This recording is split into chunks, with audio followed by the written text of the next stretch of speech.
Bom, para começar, primeiro eu queria saber, acho que é uma dúvida que todo mundo, até quem não tem esclerose múltipla, tem. Porque os médicos é uma profissão muito complexa e muito séria, acho que qualquer profissão, mas vocês que estão lidando aí diretamente com pessoas. Então, o que que fez o senhor decidir fazer medicina e escolher a gente, né, as pessoas que têm esclerose múltipla, para cuidar de nós? Então vamos lá. Eu acho que o começo da medicina, eu acho que tinha um pouco assim de vocação e vontade, mas eu acho que foi muito uma pressão social, assim, digamos. Como eu acho que eu me dava bem no colégio, ia bem nas notas e tudo, não, esse vai fazer medicina, fulano vai fazer medicina. E acho que foi um pouco de pressão social, daí eu só escutava isso, eu acho que eu vou fazer medicina então, né? Tá todo mundo falando, quem sou eu para dizer o contrário? Mas no fundo acho que eu gostava um pouco, e acabou dando certo.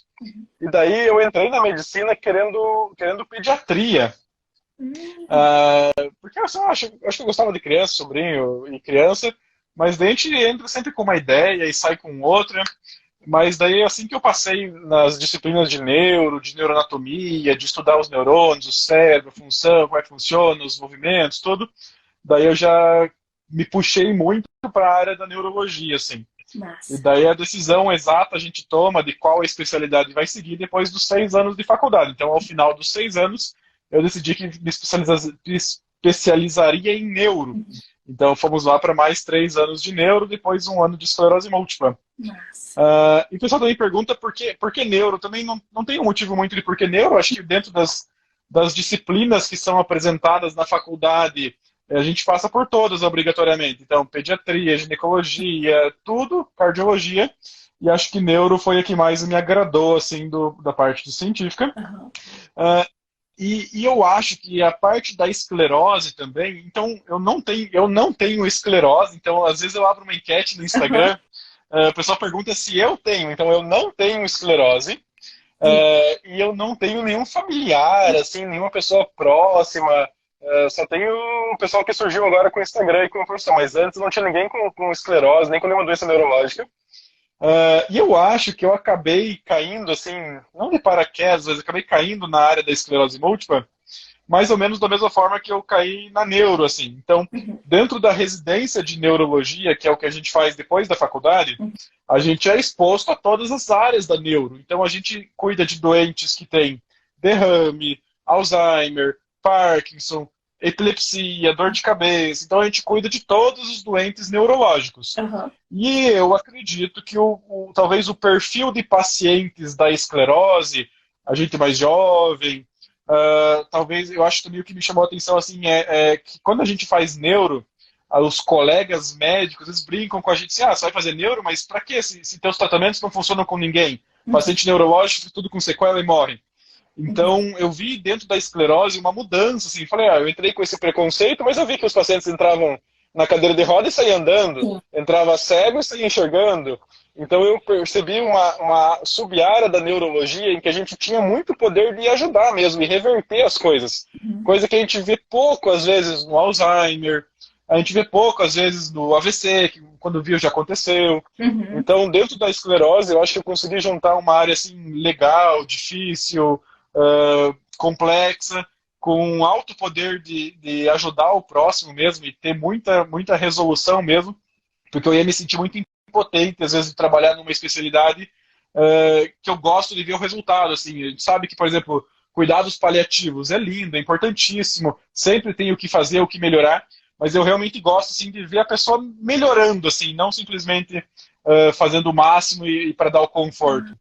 Então eu acho que do ponto de vista de como que eu caí na esclerose foi mais ou menos assim. Então não entrei querendo, nem conhecia direito, e uhum. ao longo dos 3 anos de residência, com a exposição aos diferentes perfis de pacientes e doenças, eu acho que foi a que mais agradou, chamou atenção e que eu mais me via assim cuidando depois que terminasse.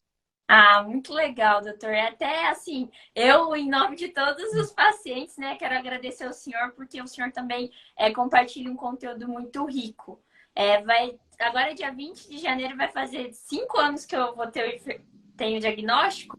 E assim, logo que eu tive o diagnóstico, lá em 2018, quando a gente joga na internet, tem muita coisa ruim. Então, o senhor e outras pessoas também compartilhando ali informações, que é bem isso. Tem gente que tá na cadeira de rodas, mas depois vai andar e tá tudo bem, vai dar tudo certo. Isso é muito importante, principalmente para quem tá recebendo o diagnóstico, que é tipo, uou, tem um diagnóstico, é muito maluco. Então, assim, gratidão ao senhor aí pelo trabalho. E agora o senhor tá lançando uma marca também de camiseta, não é? Eu tô. Assim, o pessoal pediu e algumas pessoas mandaram mensagem e eu senti uma dor dos pacientes. Então, todo mundo reclama: ah, doutor, como é que eu faço para usar a fila preferencial? Ah, o que eu falo? Então, eu pensei de alguma forma do paciente conseguir se comunicar sem. Eu até escrevi, daqui a segunda vocês vão ver, acho que eu até escrevi sem gastar saliva, assim, então você vai conseguir passar a mensagem usando uma camiseta Sim. engraçada, humorada, que passa uma indireta. Em qualquer lugar, eu até escrevi lá também na marca que eu gostaria que as pessoas usassem no dia da infusão do remédio. Tem muita gente que toma remédio no hospital mensal, no dia da ressonância para quebrar um gelo, Sim. no dia que foi no banco para pegar fila, que vai sair. Então, vai ser coisa simples, assim, é só uma camiseta estampada mesmo. Mas eu vou sortear no domingo, eu vou sortear 2 camisetas e na segunda eu vou abrir as vendas. Mas vai ser simples, nada mais sério, não. Não, mas muito legal mesmo. Acho que isso até mesmo a gente, por exemplo, às vezes quem vê a gente acha que não tem nada, mas tá numa fila, deu uma fadiga, alguma coisa, você tá com uma camiseta, a pessoa já vê o que é esclerose múltipla, vai pesquisar e tem conhecimento. Então é uma ideia muito legal mesmo. Agora aqui, começando com as perguntas que muita gente tem, né? Qual que é a causa da esclerose múltipla e se ela é genética? Então, não é tão simples de responder. Então, a causa não temos ainda. A gente acredita que seja uma causa que a gente fale que é multifatorial, ou seja, não é uma única causa. Da mesma forma que um paciente pode ter um derrame, um AVC, porque fumou, porque foi obeso, porque foi idoso, porque foi sedentário, porque tinha colesterol, porque tinha pressão, porque tinha diabetes, a esclerose também ela costuma ser uma causa multifatorial. A gente sabe que ela é uma doença autoimune, ou seja, é o sistema imune do nosso corpo que nos defende do Covid, do vírus, da bactéria, que nos defende dos invasores. Ele reconhece de maneira errada os neurônios do cérebro como um inimigo. Em vez de proteger contra o Covid, vai lá e manda bater no próprio neurônio, fazendo as manchinhas da esclerose, fazendo o surto e fazendo as lesões. Então, é uma doença autoimune, mas é a causa, o gatilho, o principal causador que faz ela começar, que faz uma pessoa normal começar a ser autoimune, nós não sabemos. Temos algumas boas suspeitas, então a gente sabe que a falta de exposição solar na infância, por exemplo, é um fator de risco. A gente sabe que a obesidade na infância é um fator de risco. A gente sabe que o sedentarismo é fator de risco, o tabagismo é fator de risco, uso de agrotóxicos é fator de risco, infecções virais, principalmente o vírus Epstein-Barr, que é um vírus muito comum da mononucleose, que mais de 95% da população pega na adolescência, parece ser um fator de risco. E a causa genética, ela entra como um fator de risco. Então eu aposto aqui que da maioria de quem está assistindo a live, poucos pacientes ou poucas pessoas vão ter um familiar de primeiro grau acometido, vão ter um familiar de segundo grau acometido.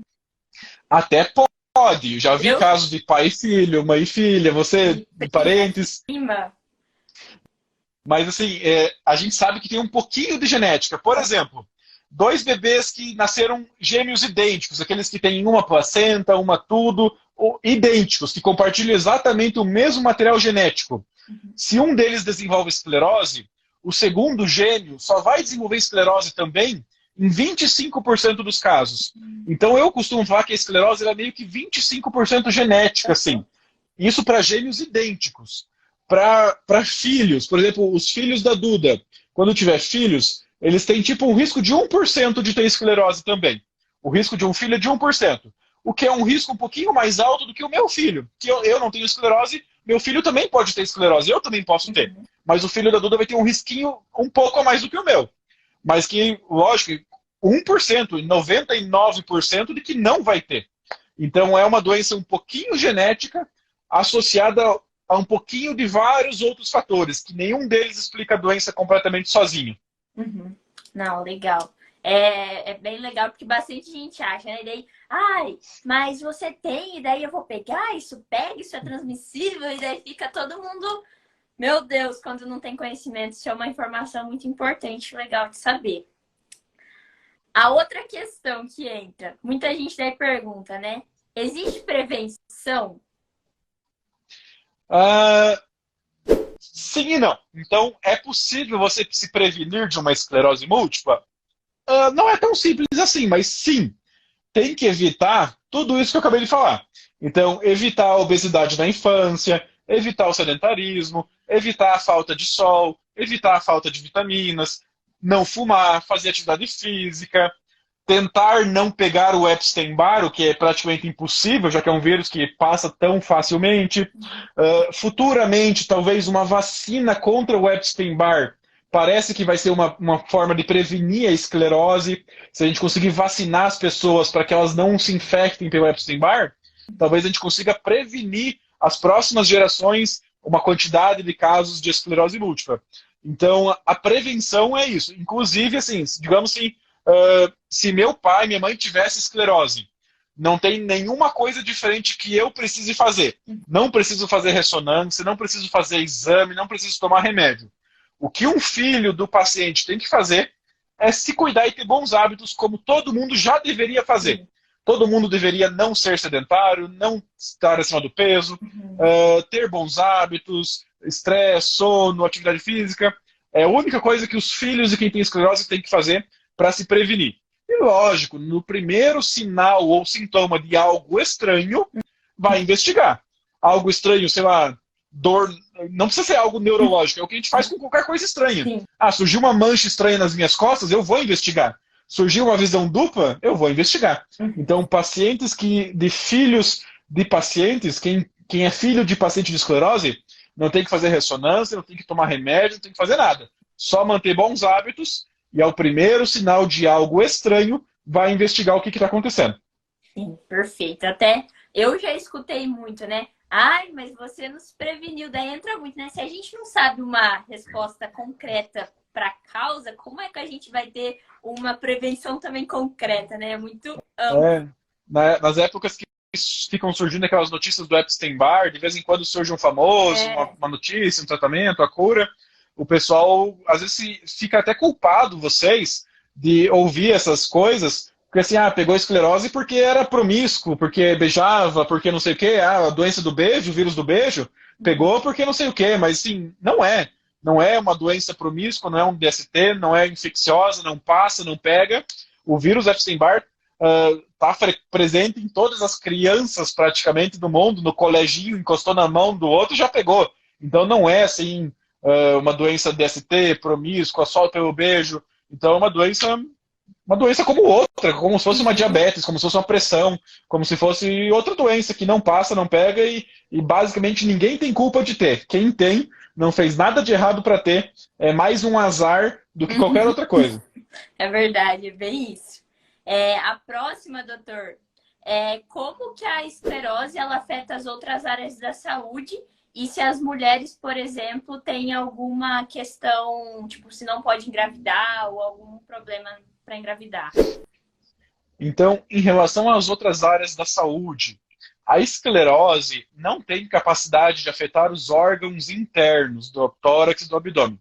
Então, a esclerose não afeta o coração, não afeta o pulmão, não afeta...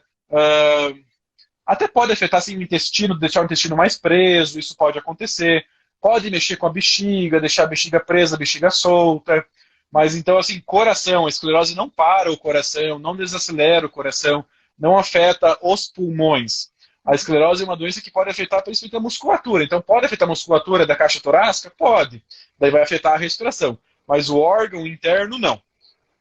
Não causa manchas, não causa dor nas juntas, não causa outros problemas assim estéticos, pode causar problemas visuais, não costuma aumentar o grau do óculos, mas pode causar embaçamentos, dor no olho, visão dupla, estrabismo, quando fica vesgo, pode causar dificuldades da caminhada, e por estar com um caminhar diferente, começar a ter dores no quadril, nas costas, no pescoço, pelo caminhar torto diferente, vai subindo as dores pelo corpo.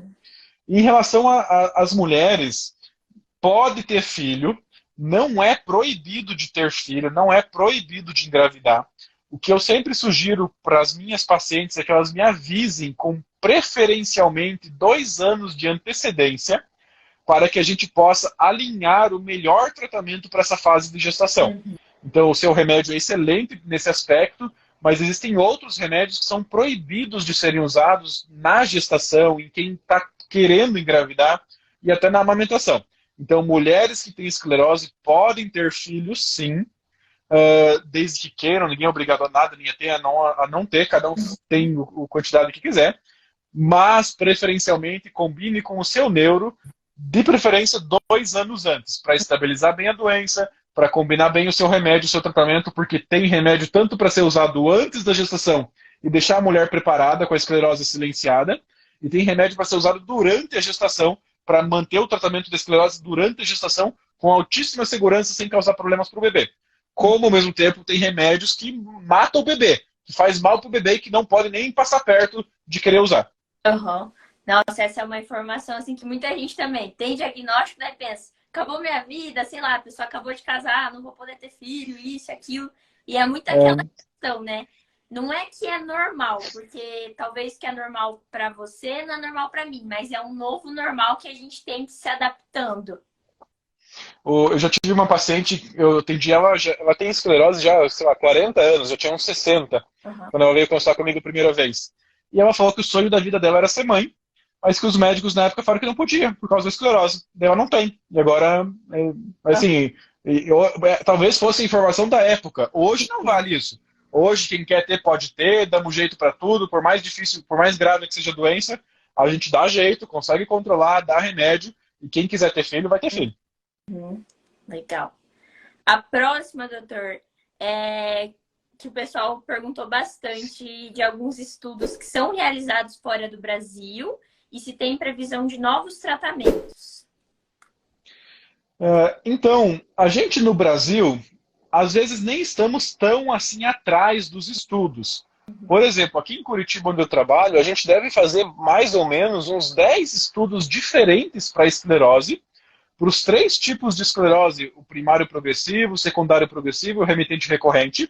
Então, os mesmos estudos que estão acontecendo lá fora, eles têm que estudar, eles têm que pegar alguns pacientes dos Estados Unidos, alguns da Europa, alguns do Brasil. Então, aqui no Brasil, São Paulo, Curitiba, Porto Alegre, sempre tem alguns pacientes representando. Então, aqui em Curitiba, eu recruto pacientes com todos os tipos de esclerose para participar de estudos que já estão averiguando novos remédios. Então, talvez o próximo lançamento de tratamentos vai ser um comprimido que é chamado de BTK. B de bola, T de tatu e K de Kiko. BTK, que é o nome de uma família de remédios, de comprimidos, que vai ter alguns exemplos, como fenebrutinib, evobrutinib, tolebrutinib, remibrutinib. Cada uma das grandes indústrias farmacêuticas está querendo lançar o seu.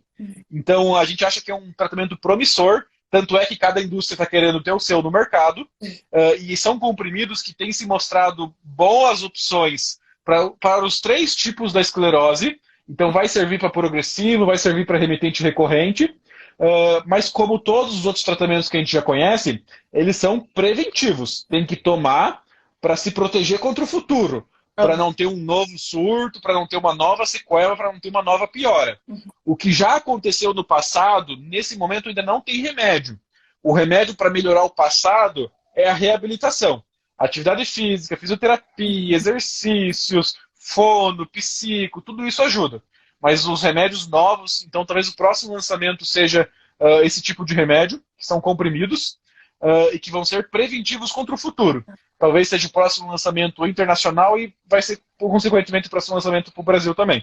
Ah, legal. E será que ele vai ser estilo Mavenclad ou será que não dá para saber? Não, contínuo. Contínuo, por enquanto. Todo dia e segue, toca o barco. Ah, legal. Nossa, esses tratamentos de remédios, de comprimidos são Muito melhor. Acho que antes, quando só tinha opção de injeção, devia ser bem complicada. Você não pegou essa fase, né? Não, como a minha veio bem avançado, daí o médico achou melhor entrar direto no Tecfidera. Eles conseguiram me colocar numa pesquisa, que acho que ainda não podia para menor de idade. Daí eu comecei com o Tecfidera e agora tô com uma Venclade. Ah, inclusive a gente está com pesquisa para menor de idade também. Crianças com esclerose entre 10 e 18 anos conseguem tratamento gratuito com a gente aqui em Curitiba.